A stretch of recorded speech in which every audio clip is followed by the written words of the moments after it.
Saya langsung masuk ke sini, teman-teman semua, tentang pengambilan keputusan. Pengambilan keputusan ini merupakan satu hal yang sangat penting di dalam sebuah organisasi. Karena ketika seorang pimpinan atau seorang manajer ini mengambil keputusan yang salah, itu dampaknya bisa beragam. Kenapa saya bilang beragam? Karena ketika keputusan yang diambil itu misalnya dampaknya hanya internal saja, maka bisa jadi dampak ke internal ini kan lebih mudah diredam ya. Maka apa namanya mungkin dampaknya tidak akan terlalu besar. Tapi ketika apa yang diputuskan ini berdampak pada dunia eksternal atau eksternal organisasi, maka bisa dikatakan dampak dari pengambilan keputusan ini bisa sangat besar dan bisa mempengaruhi citra atau image dari perusahaan. Seperti itu. Jadi pengambilan keputusan ini merupakan proses yang sangat penting dari eh, sebuah organisasi atau dari aktivitas organisasi. Nah, selanjutnya di sini ada berbagai contoh pengambilan keputusan yang dilakukan oleh manajer em, terkait dengan fungsi-fungsi yang ada di sebuah atau fungsi-fungsi yang ada di sebuah organisasi. Yang pertama adalah terkait dengan perencanaan. Jadi kemungkinan-kemungkinan keputusan yang harus diambil di dalam aktivitas perencanaan adalah yang pertama, tujuannya organisasi itu apa sih? Strateginya untuk mencapai tujuan yang sudah ditetapkan itu bagaimana? Itu adalah keputusan-keputusan yang mungkin diambil oleh sebuah seorang manajer di dalam organisasi. Terus pengorganisasian. Ketika misalnya ada project atau ada event di sebuah organisasi, maka keputusan yang harus diambil terkait dengan pengorganisasian adalah pengambilan keputusannya gimana sih? Haruskah sentral ataukah sentral itu maksudnya siapa yang menjadi puncak pimpinan tertinggi dia yang harus mengambil keputusan ataukah bisa didesentralisasi atau disebar? Ketika misalnya ada divisi yang butuh keputusan cepat, ya sudahlah diputuskan oleh manajer aja. Tidak perlu sampai di titik pimpinan yang paling atas. Ya, itu keputusan yang harus diambil dalam perorganisasian sebuah event, sebuah project atau sebuah organisasi. Siapa yang harus mengambil keputusan? Apakah keputusan itu harus semuanya di pimpinan atas? Ataukah keputusan itu bisa diambil di koordinator-koordinator sepanjang keputusan itu merupakan keputusan yang kecil aja? Atau isu atau masalah itu masalah yang kecil aja silakan diputuskan sendiri. Apakah seperti itu? Ataukah semuanya mau di pimpinan tingkat teratas? Nah, itu harus diputuskan oleh manajer. Bagaimana dia mau mengorganisasikan bisnisnya seperti itu. Nah, terus selanjutnya tentang gaya kepemimpinan. Nah, ini hal yang menarik apa namanya ketika kita berbicara tentang gaya kepemimpinan. Menurut Anda, ketika seorang atau sekelompok karyawan itu merupakan, oh gini aja deh, ada tipe-tipe karyawan yang berbeda di sebuah organisasi. Ada tipe yang dia itu harus disuruh, tipe-tipe yang eh, ketika dia melakukan sesuatu, itu harus eh, di briefing terlebih dahulu secara detail. Ada ada karyawan, tipe karyawan yang dia itu dibilangi sekali aja udah bisa jalan sendiri. Dia tidak perlu diperintah, dia sudah inisiatif sendiri. Nah, menurut Anda, bagaimana pimpinan harus menghadapi dua kelompok karyawan tersebut? Gimana, teman-teman?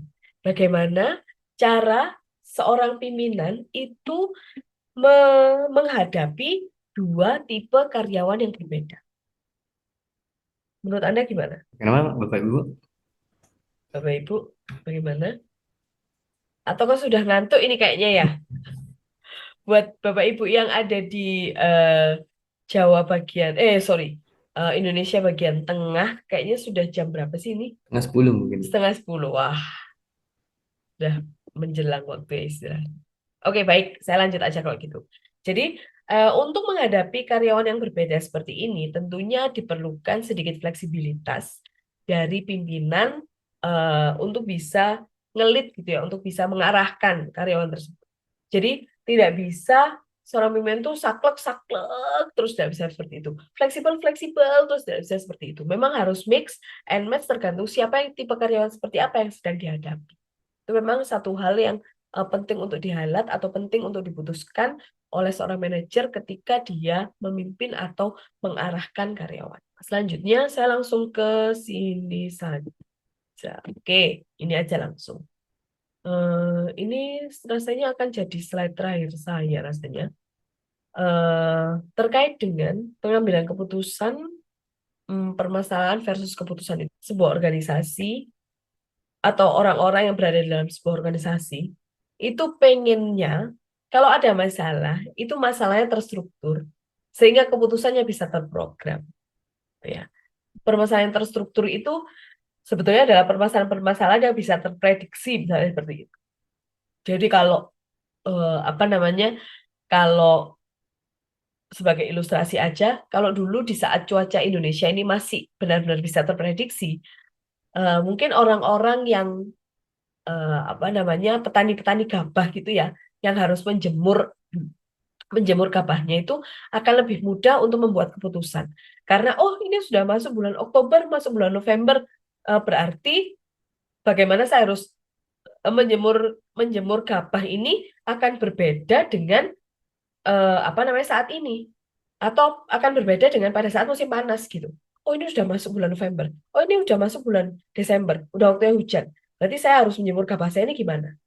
Nah, itu merupakan permasalahan terstruktur dengan keputusan pengambilan keputusannya pasti terprogram. Udah pasti seperti itu. Dulu tapi ketika cuaca Indonesia masih bisa diprediksi. Saat ini cuaca itu semakin tidak bisa terprediksi. Maka permasalahannya yang terjadi adalah tidak terstruktur. Sudah masuk bulan November, hujannya kadang hujan, kadang enggak. Kadang apa namanya hujannya cuma sebentar terus habis itu panas lagi. Maka pengambilan keputusan atau petani-petani gabah itu tadi itu akan semakin apa ya, mengambil keputusan itu tidak terprogram. Sudah harusnya ini udah hujan, harusnya udah hujan deras. Harusnya saya apa namanya misalnya selalu me, apa ya, selalu menjemur gabah saya dalam rumah misalnya seperti itu atau di dalam satu kotak tertentu atau satu tempat tertentu. Tapi ternyata sudah kadung saya masukkan, ini udah mendung nih. Sudah kadung saya masukkan, ternyata lah kok panas lagi, hujan cuma sebentar, habis itu panas lagi. Kalau saya terus jebur di dalam apa tempat yang tertutup, makin lama dong ini keringnya. Saya seperti ini.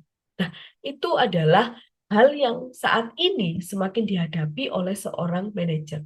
Permasalahan semakin tidak terstruktur, tidak terduga, sehingga keputusannya juga semakin tidak terprogram. Keputusan yang tidak terprogram ini itu membuat apa ya, langkah organisasi ini mau kemana di apa namanya diarahkan kemana itu semakin tidak terprediksi juga karena permasalahannya semakin tidak bisa diprediksi, semakin tidak terduga, maka keputusannya juga harus fleksibel, harus bisa beradaptasi tergantung dari permasalahan yang ada saat ini itu seperti apa. Itu apa namanya saat ini rasanya terutama setelah COVID, organisasi itu permasalahannya semakin tidak terduga, semakin tidak terstruktur, maka pengambilan keputusannya juga semakin sulit.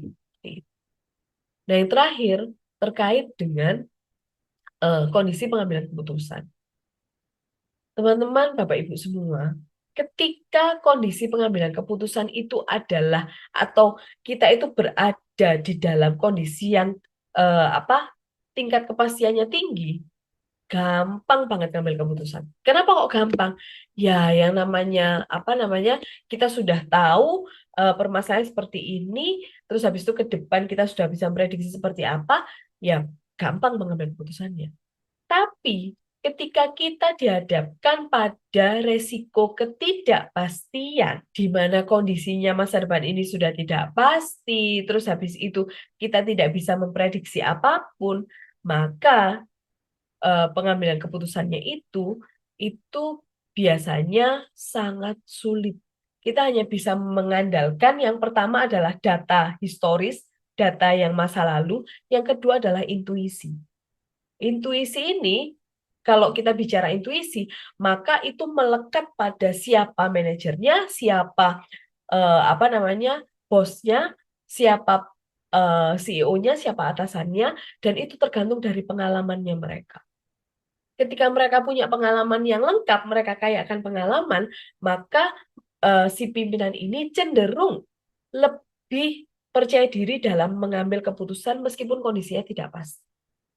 Tapi ketika pengalamannya minim, maka seorang manajer ini cenderung ragu biasanya.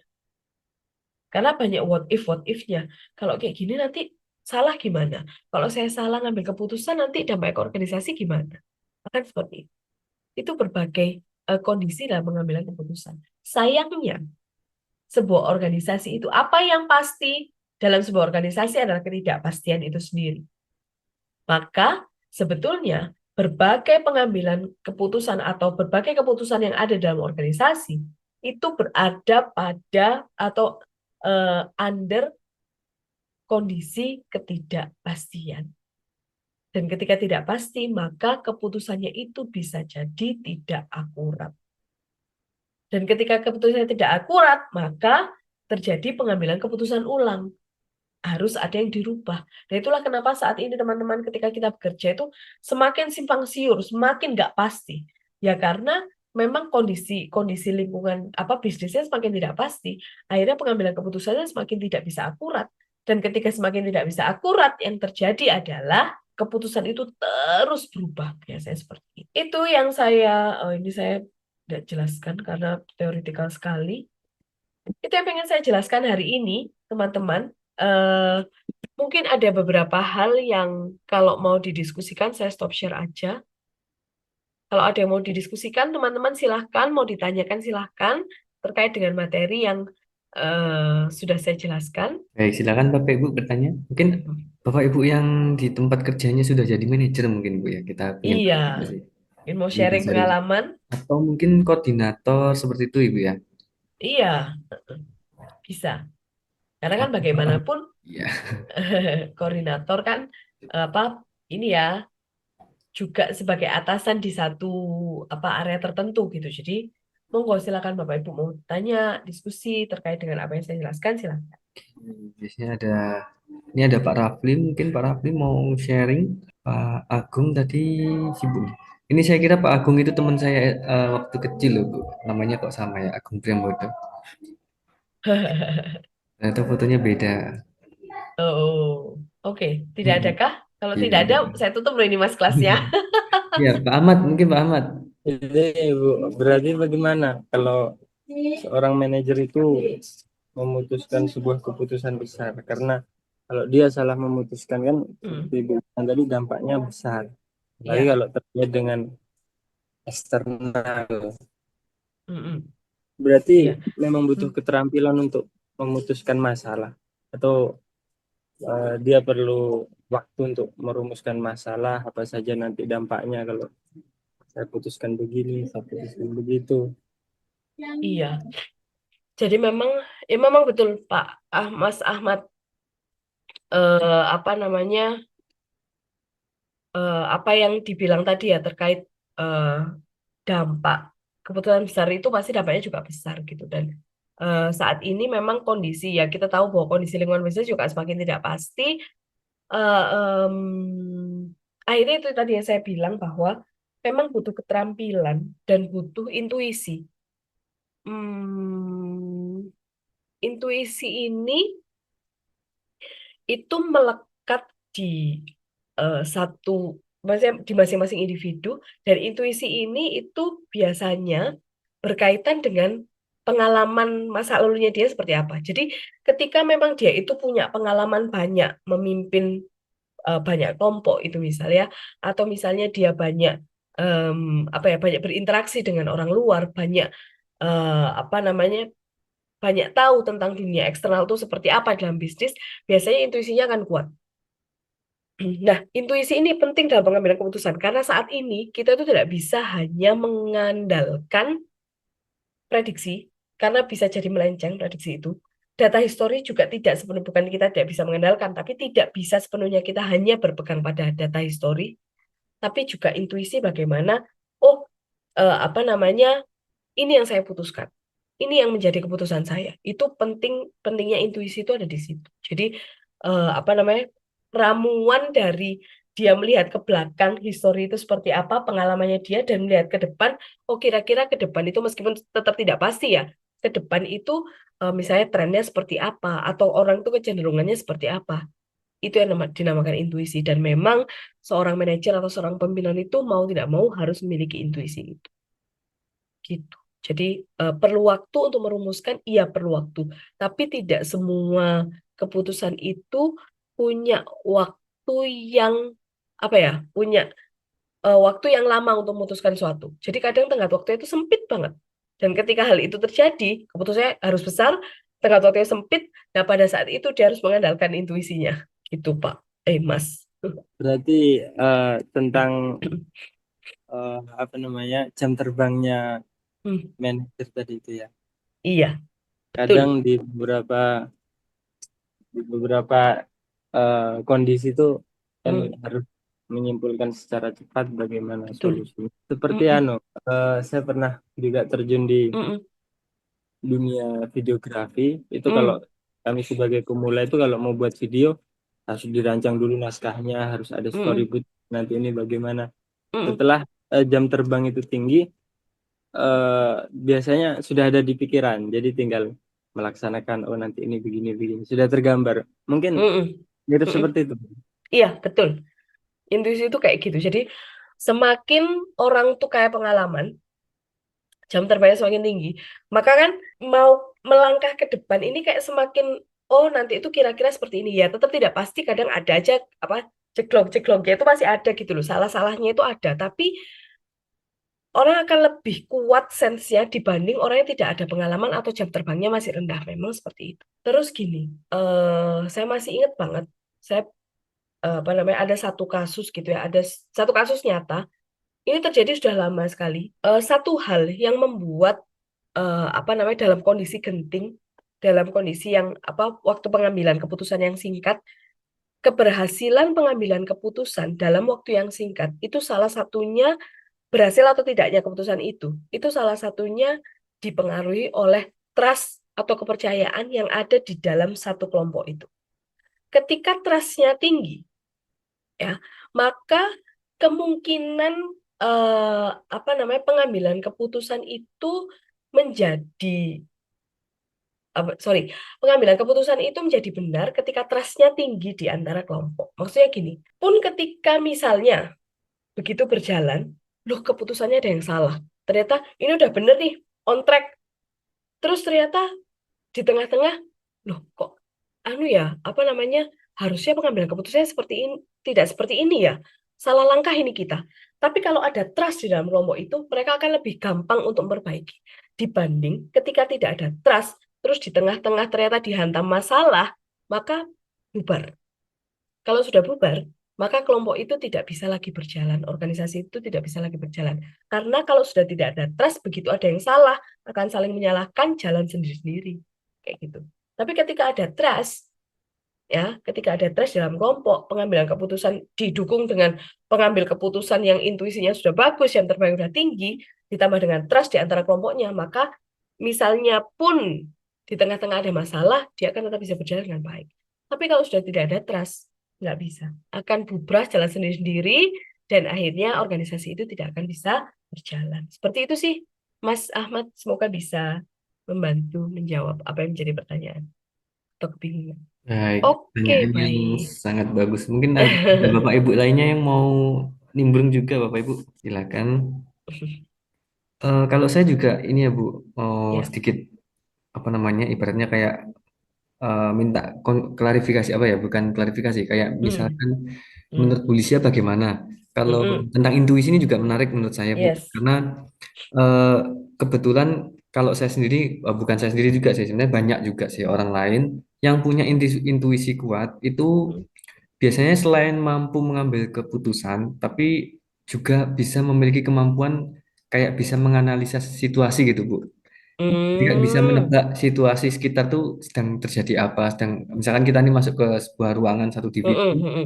kok moodnya nggak enak atau suasana nggak enak, itu bisa kita Ah. bisa tahu nih, oh ternyata ini kayaknya lagi nggak baik-baik aja. Kita bisa Mm-mm, mm-mm, mm-mm, bisa mengkondisikan atau ibaratnya kayak kita bisa memposisikan diri itu seperti apa gitu. Kita harus mm-mm, bersikap seperti apa. Atau mm-mm. juga kayak gini juga. Kita kayak seolah-olah bisa menebak eh, orang gitu loh. Kayak kita punya indera keenam kalau orang yang punya Ah. intuisi kuat. Nah, seolah seolah kita bisa mengerti isi hatinya orang. Seolah-olah kita Mm, itu bisa problem solver segala hal. Seolah-olah mm. padahal kita itu belum pernah mengalaminya. Cuma karena intuisi kita kuat, mungkin ya karena terlatih sama pengalaman sebelumnya. Yes. Jadi ada masalah apa kita bisa menganalisa gitu, Bu. Kayaknya Mm, ini solusinya kayak gini. Padahal kita belum mm, pernah mengalami hal serupa mm. seperti teman Ya, kita sebenarnya. yes, betul. Jadi, Mas, kalau teorinya ya, mungkin tambahan Bapak Ibu, teman-teman semua. Jadi, ada satu konsep di dalam apa namanya? Ya, let's say di dalam manajemen lah ya. Itu konsepnya itu namanya gut feeling. Gut feeling itu sebetulnya apa namanya? Intuisi itu tadi. Jadi gut feeling ini adalah konsep yang dikembangkan oleh sekarang dosen di Harvard. Kebetulan kenapa kok saya tahu konsep gut feeling ini? Karena apa namanya? Jadi yang mengembangkan teori ini itu adalah temannya pembimbing saya kemarin waktu studi di Korea. Nah, beliau ini mengandalkan yang namanya konsep gut feeling. Biasanya dan berkembangnya gut feeling ini di dunia investasi. Jadi yang namanya investasi itu kan butuh intuisi ya. Apakah ini benarkah kita menginvestasikan uang kita di sini kayak gitu. Nah, apa namanya eh, gut feeling ini saya setuju dengan Mas Hendy ketika cerita tadi bahwa gut feeling ini atau intuisi ini dibentuk dari pengalaman, dibentuk dari jam terbang. Jadi dampak positifnya adalah ketika orang ini gut feelingnya kuat, intuisinya kuat, ketika dia tahu bahwa dia bisa membaca situasi, maka dia bisa menempatkan diri. Dan ketika dia bisa menempatkan diri, dampaknya adalah dia itu akan disegani. Jadi ketika berhadapan dengan orang ini, lu kok nggak enak ya, kok suasananya nggak enak ya, wah saya nggak bisa deh kayaknya melanjutkan apa namanya melanjutkan misalnya komunikasi, melanjutkan percakapan ini nggak enak kayaknya. Jadi oke, saya mendingan mandek di sini. Nah, hal-hal yang seperti itu hal kecil. Tapi sebetulnya ketika itu dilakukan terus-menerus, akhirnya si orang ini akan dipandang sebagai orang yang paham situasi dan biasanya disegani memang. Memang ada teorinya itu Mas, tentang gut feeling. Oke, bukan indera keenam, Bu ya. Ya itu ya beda cerita kalau indra keenam ya bahasnya kayaknya nggak di sini. Tapi memang kalau gut feeling yang itu yang kita bicarakan ini tadi, kita diskusikan ini tadi memang terkait dengan pengalaman, pengalaman dan jam terbang berbicara di sana. Oke, menarik sekali. Bapak Ibu mungkin ada yang mau nambahin? Adakah yang ditambahkan lagi? Kalau misalnya tidak ada, mungkin ditutup kayaknya, Mas. Oke, Materi baik, saya juga sepertinya sudah sudah. beres soalnya. Baik, sepertinya sudah cukup malam juga ya di Iya, Bapak Ibu yang ada di wilayah Indonesia Tengah ya. iya, sudah jam berapa? Jam 10 kurang 15 kayaknya. Hmm. Baik, terima kasih Bu Lisya atas Ya, materinya yang sangat sama-sama. sangat menarik, sangat bermanfaat. Bapak Ibu kita kembali bertemu lagi di minggu depan. Saya harap di minggu depan nanti bisa lebih apa namanya, Yes. interaktif lagi Bapak Ibu. Ya. Mungkin kasih kuis aja Bu Lisya yang Oh, kuis. bisa jawab nanti nilainya dapat A plus gitu. Oh, gitu ya. A plus. Kak Ona nilainya A plus. Ada nggak sih Atau di Asia? kuis yang paling banyak jawab nanti yang paling aktif bebas UAS gitu misalkan. Oh, gitu ya. Boleh mungkin dia. Oke, oke, oke, oke, oke. Dipikirkan selanjutnya nanti. Oke. Baik, kalau gitu mungkin bisa kita akhiri Bapak Ibu. Terima kasih atas kehadirannya malam ini. Kita ketemu lagi minggu depan. Selamat malam, selamat beristirahat. Assalamualaikum warahmatullahi wabarakatuh. Waalaikumsalam warahmatullahi Salam Bu wabarakatuh. Terima Lucia, kasih terima Bapak Ibu kasih. semua. Terima kasih Mas Hendy.